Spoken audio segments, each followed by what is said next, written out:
À Amos, il faut fermer la lumière du puits de la ville pour bien voir la clarté de l'eau potable, qui est devenue une attraction touristique. J'ai aperçu au moins 10 pièces de 25 sous dans votre puits. Est-ce que les touristes ont le droit de lancer des pièces de monnaie dans le... Non, non, non, il n'y a pas de pièce de monnaie dans le puits. Serge Bastien, le patron de l'eau souterraine en Abitibi-Témiscamingue, a raison. L'eau de consommation d'Amos vaut bien plus que de l'argent. Elle a déjà gagné la médaille d'or au concours de dégustation d'eau de Berkeley Springs aux États-Unis. Donc l'eau est filtrée pendant des kilomètres de long. Et donc se trouve à se purifier tout au long de l'escale. L'eau d'Amos, qui est d'une pureté naturelle exceptionnelle, date de l'ère glaciaire, dit Serge Bastien.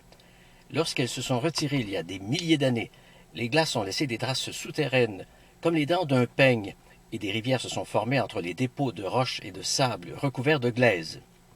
L'eau potable d'Amos est la meilleure du monde et on en boit partout sur la planète. Et comme elle vaut de l'or, elle ne requiert pas de traitement, et encore moins de fluor et de chlore. Alors à Amos, il n'y a pas de taxe d'eau. Il n'y a pas de taxe d'eau, non, il y a juste la taxe d'aqueduc.